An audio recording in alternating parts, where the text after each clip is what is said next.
welcome to the show where we share the stories of the many who intersect with our healthcare system but are rarely heard from. My name is Kevin Pho, founder and editor of KevinMD. Today in the show, we have Soumya Padala. She is a craniofacial orthodontist, and she wrote the KevinMD article, Delta Surge Warning, Ignoring Jaw Pain Comes at Too High a Price. Soumya, welcome to the show. Thank you. Thank you, Kevin, for this opportunity. So we'll get into your article in a little bit, but first off, can you share your story and journey to where you are today? So I'm originally an orthodontist from India, and then I moved to the United States, to complete my internship and fellowships. And then I had to complete an orthodontic residency in order to be board certified here. And then later at the Rush Medical Center, I received the craniofacial training, and then now I'm a craniofacial orthodontist. So we don't get very many craniofacial orthodontists on this podcast. So tell me a little bit about what you do and some of the common cases that you see.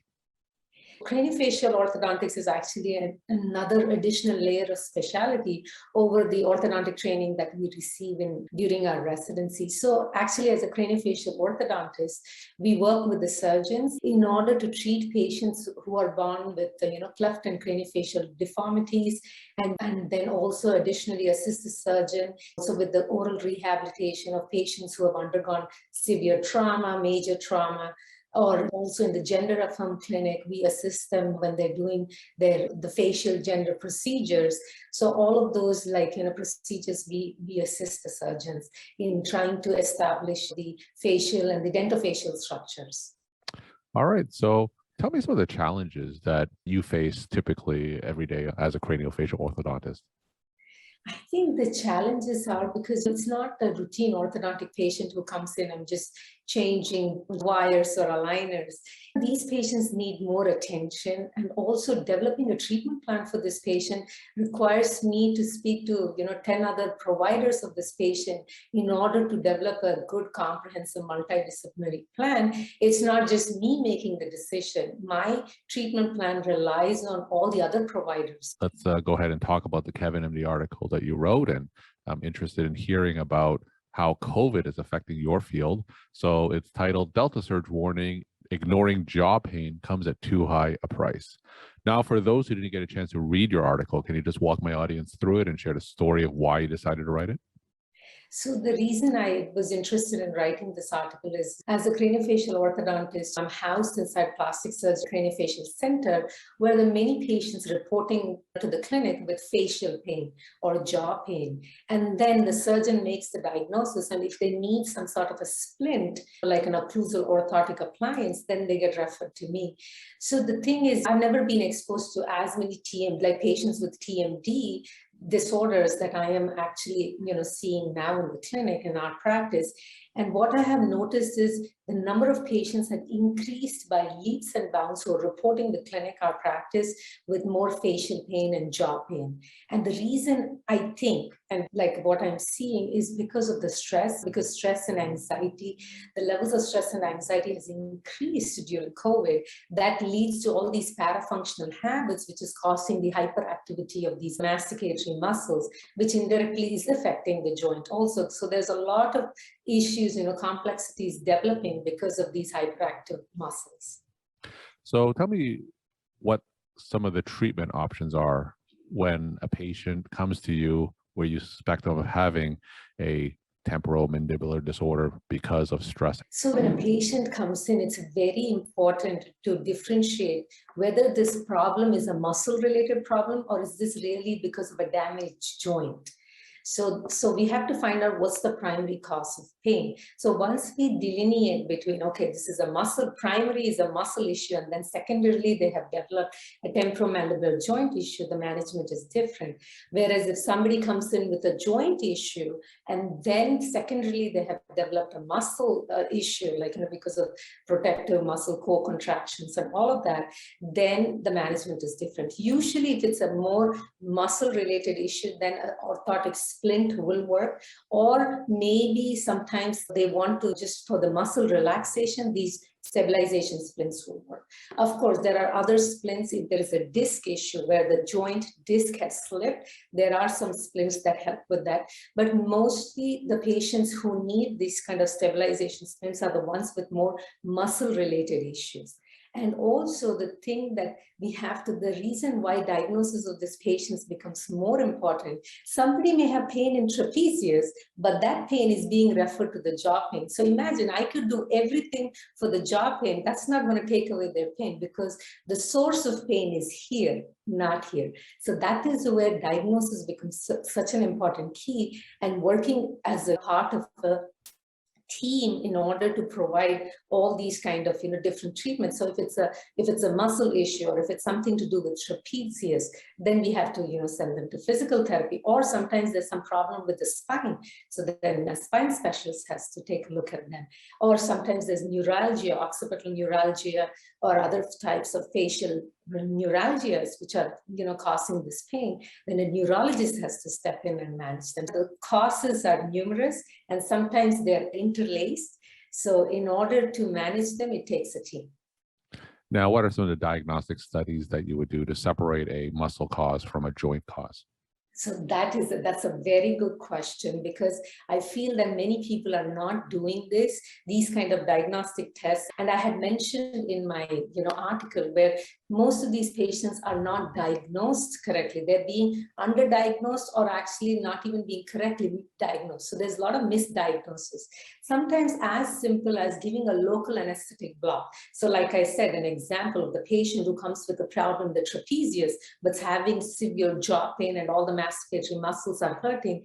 I could think, oh, maybe I'll just give a splint and it's going to work. But then how do we diagnose? So these diagnostic blocks, which are called diagnostic blocks, which are local anesthetic blocks, which you inject in different muscle groups to find out which is the cause of pain. And sometimes if it's a TMJ pain exclusively, all you have to do is an auriculotemporal nerve block. And if that takes the pain away, then it's a TM joint issue and not as much as a muscle-related issue. And who do you normally refer people to do these diagnostic blocks? Would it be a maxillofacial surgeon, or would it be a craniofacial orthodontist like yourself? So I think usually I work with the surgeon. So usually it's the oral and maxillofacial surgeon or the craniofacial plastic surgeon that I work with. They both are able to do these diagnostic blocks, and some dentists are also able to do it. But usually our patients go to these two surgeons, an oral and maxillofacial surgeon or a craniofacial plastic surgeon, to get these diagnostic blocks. And of course, the other imaging like CBCT and MRI, and a good clinical examination and a history. That is what we put together, and we are able to develop a plan for these patients and diagnose in the first place. I'm a primary care physician. What kind of typical symptoms would I see in a primary care setting that may lead me to consider referral to a maxillofacial surgeon? So I would say if anybody give you a history of saying, I clench my teeth, I grind my teeth, and then some others may say, I just have pain here, and all these areas. And then the most important thing is function, limitation in function. They say, I can't open my mouth. Mm-hmm. It has reduced, it's been progressively reducing. And then actually, if a primary care physician is able to go in and palpate those muscles like the pterygoids, they'll be sore. So there are many things like this that if you see that they're having limitation of mouth opening and they're complaining of pain, they should be sent. You mentioned a few times about orthodontic splints. I'm actually not too familiar with those. So what exactly are they, and what would the experience be like for a patient who wears one? So I make stabilization splints, which are also called a muscle relaxation splint. So what it does is many patients they probably have a bad bite, or sometimes it's just the stimulus that comes in from the bite. So you see your upper and lower teeth, the way they lock, so they lock into a position. So what happens is jaw is being moved by a group of muscles into position, right? But while the occlusion of the teeth is also guiding the jaw into a position. So sometimes what happens, if this occlusion and the muscle position, there is a big discrepancy. So imagine a jaw is constantly trying to fight where the muscles are trying to take it or where the bite is trying to take it. And also these kind of splints, which just allow them to keep their mouth open slightly and not just clench all the time, but it just allows them to keep their mouth open. So it's just like a piece of acrylic, like those denture materials that we use to fabricate, that goes between the teeth, but it is just not like a night guard that goes in. We actually adjust it in order to replicate a very ideal natural occlusion, which will just allow the muscle to glide the jaw wherever the muscles are in its relaxed position. So without having to fight the bite in order to get it into a good position. So it just neutralizes the occlusion, basically removes the teeth out of the equation and allow the muscles to glide into that position.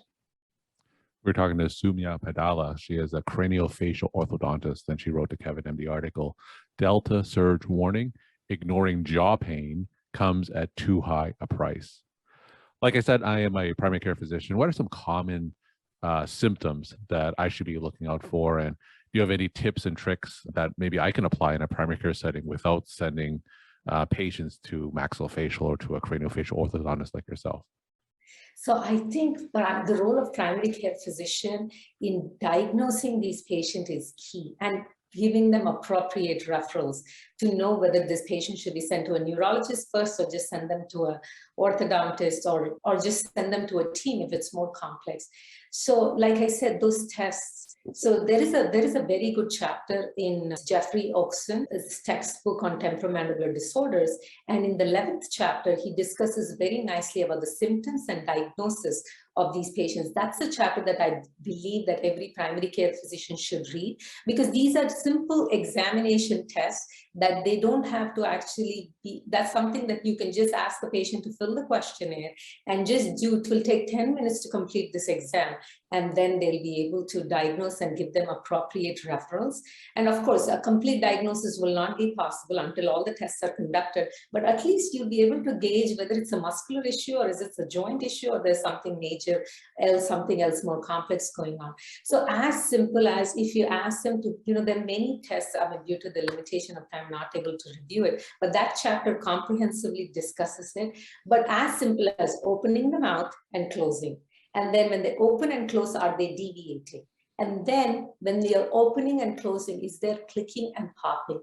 And then I would say palpate these muscles and see. So this is temporalis, masseter, pterygoids inside the mouth, and then anterior neck, posterior neck. So if you can just examine these and see the limitation in function, and also be able to see what is the pain levels, and that is something that will be helpful. And also the key point is when there is a local provocation of the area, which is the source of pain, it will intensify the pain. So for example, somebody has a TMJ issue.